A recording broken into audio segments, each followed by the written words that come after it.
अस्सलामु अलैकुम वरहमतुल्लाहि वबरकातुहू। उम्मीद है आप ज़रात खैरियत से होंगे। अल्लाह ताला आपको खुश रखे, शादो आबाद रखे। स्क्रीन के ऊपर आप जिस आदमी की तस्वीर देख रहे होंगे, आप इसे भी पहचानते होंगे, और जिस आदमी की तस्वीर अब मैं आपको दिखलाऊंगा आप इसे नहीं पहचानते होंगे। लेकिन मैं आपको बता दूं कि ये जो तस्वीर मैंने आपको इससे पहले दिखलाई थी वो थी एक्स मुस्लिम समीर की, और ये जो दूसरा आदमी है इसका सीधा कनेक्शन एक्स मुस्लिम समीर से है।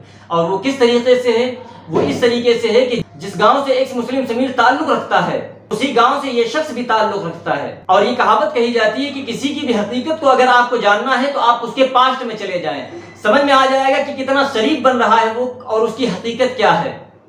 तो ये जो एक्स मुस्लिम समीर है, इसके गांव के रहने वाले ये शख्स हैं, इन्होंने पूरी पोल एक्स मुस्लिम समीर की खोली हुई है। उम्मूमन क्या होता है, जो एक्स मुस्लिम्स होते हैं वो आके टीवी डिबेट में या अपने यूट्यूब चैनल के ऊपर आके बतलाते हैं कि मैं मजहब इस्लाम के अंदर बहुत ज़्यादा मजहब इस्लाम को फॉलो करता था, मैं बहुत ज़्यादा जानने वाला था मजहब इस्लाम को, कुरान पढ़ता था, हदीस पढ़ता था, मैं अपने जो सवालात होते थे मजहब इस्लाम को लेकर मैं उन्हें अपने उलमा के सामने लेके जाता था, उनसे जाके पूछता था, और फिर उसके बाद पूरा कुरान मैंने समझा, पूरा कुरान मैंने सीखा, तर्जमे के साथ मैंने पढ़ा। ये सारा करने के बाद फिर मैं इस नतीजे के ऊपर पहुंचा कि मजहब इस्लाम एक गलत मजहब है, मजहब इस्लाम एक झूठा मजहब है। फिर मैंने मजहब इस्लाम को छोड़ दिया। इससे होता क्या है, इससे सामने वाले के ऊपर एक इंप्रेशन झाड़ना चाहते हैं ये लोग, एक प्रभाव डालना चाहते हैं कि देखो कि मैं इस्लाम का कोई ऐसा शख्स नहीं था कि ऐसे ही मैंने इस्लाम को छोड़ दिया, बल्कि मैंने इस्लाम को बहुत बारीकी से समझा था।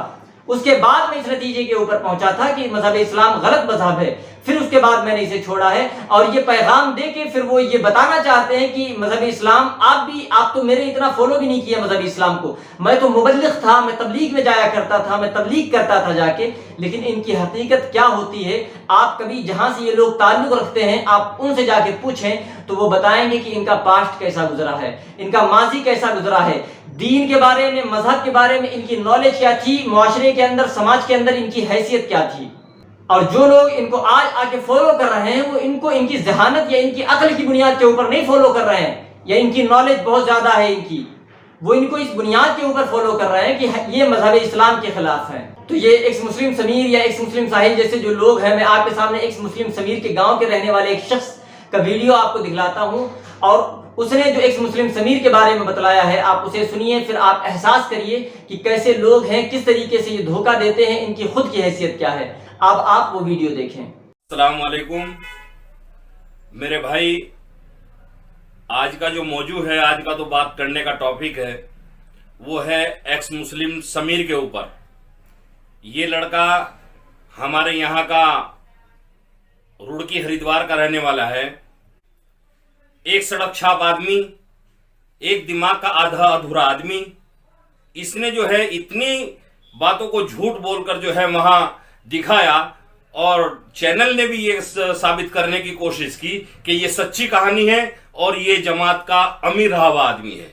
ये आदमी ना कोई जमात का अमीर रहा हुआ है और ना आदमी ये सच्चा है, ये आदमी झूठा है। इसने बहुत सारी बातों को जो है चैनल के सामने झूठ बोला है। मैं आपको बताऊं कि ये कहता है कि मैंने उलमा इकराम से जो बहुत सारी बातें पूछी हैं, मुझे बात सही नहीं मिली, जवाब अगर मिला है तो मैं उससे मुतमईन नहीं हो पाया। इसको तो बात करने का सलीका या सलाहियतें या बात करने की, सवाल करने की कोई सलाहियत ही नहीं है।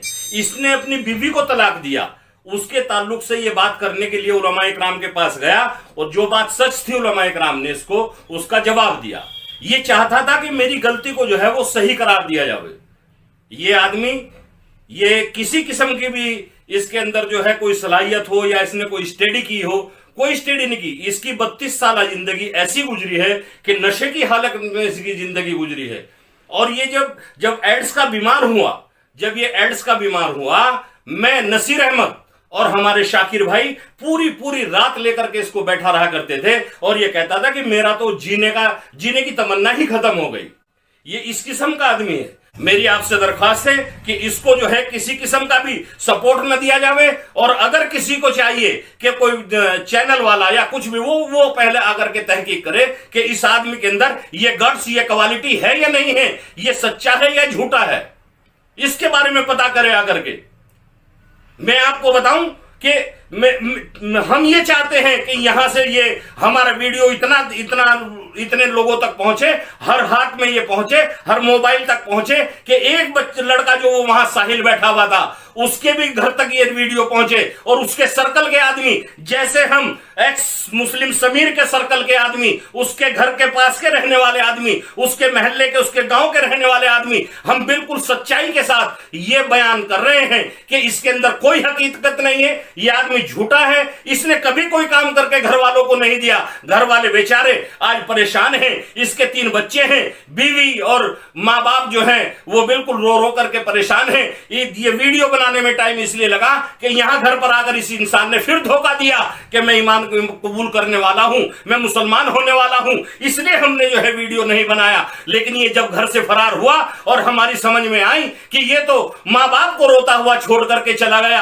ये बीवी बच्चों को छोड़ करके चला गया, इसके अंदर कोई इंसानियत नहीं है, ये इंसान जो है ये दिमाग का आधा अधूरा है, इसके अंदर सही गलत की तमीज नहीं है, ये सोचने वाला इंसान नहीं है। मेरा कहना यह है कि हमारा ये वीडियो ये साहिल के घर तक भी पहुंचे और उसके सर्कल तक भी पहुंचे, और वो भी लोग आकर के ये कहें कि नहीं नहीं ये इंसान जो है ये झूठा है, ये मक्कार है, इसकी ये कोई हकीकत नहीं है।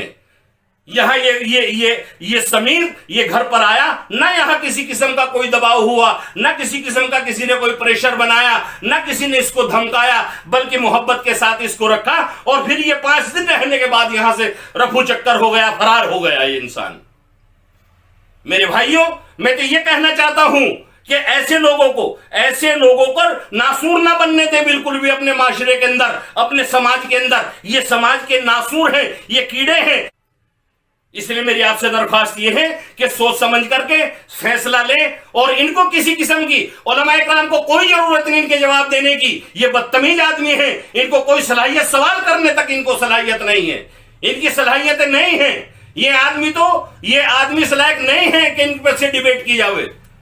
इसलिए मेरी आपसे दरख्वास्त है कि हम कोशिश करेंगे कि अपने गांव वालों को और को भी सामने लेकर के आवे, और ये वीडियो इतना हर आदमी के पास तक ये पहुंचे कि हर जगह के आदमी जो वे लोग और बैठे हुए थे उन तक भी जो है ये बात पहुंचे, और वो सर्कल के आदमी आकर के वो बतावे सामने कि ये इंसान किस किस्म का इंसान है। कि तुम्हारा कौन सा इल्म है जो तुमने माँ बाप को तड़पता छोड़ दिया?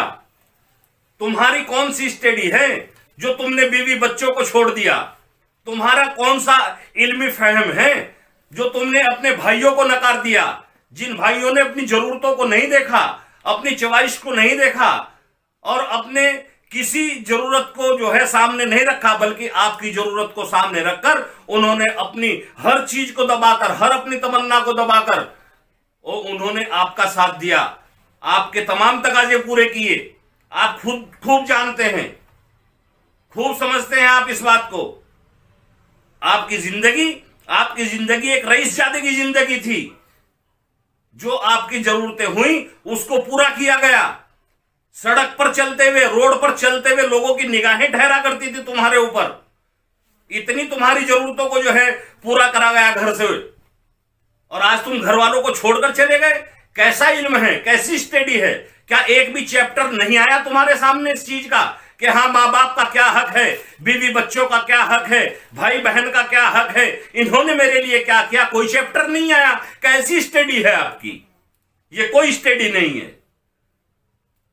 ये जो एक तालीम है, जो स्कूल की तालीम, कॉलेज की तालीम आपने हासिल की है, वो तो हम शुरू से जानते हैं कि जब यहां पाए आपने लायंस क्लब में जो है स्कूल में दाखिला लिया तो हाँ आप पढ़े हैं। लेकिन इल्म की बात हो रही है, सलाहियत की बात हो रही है। कौन सी सलाहियत का परिचय दिया आपने? हमें मतलब इस चीज से है कि आपके इल्म ने जो है इस चीज पे उतारो ना किया कि मैं जहां पला हूं, बड़ा हूं, 32 साल का जहां हुआ हूं, उनका क्या हक है, उनके बारे में नहीं सोचा आपने। हम तो ये कहना चाहते हैं आपको, जवाब तो आपके दिलों के अंदर है। कहेगा जवाब मांगते हैं आप हमसे? क्या 4 सवाल और क्या 8 सवाल आपके दिलों में है? अगर आप मानना चाहते हैं तो आप मान ले उनको। इसलिए मेरे भाई, दिमाग पर जरा जोर दें, सोचें और समझें। आप में समझने की सलाहियत है, आप समझें इस चीज को कि मैं क्या कर रहा हूं। अस्सलाम वालेकुम रहमतुल्लाह।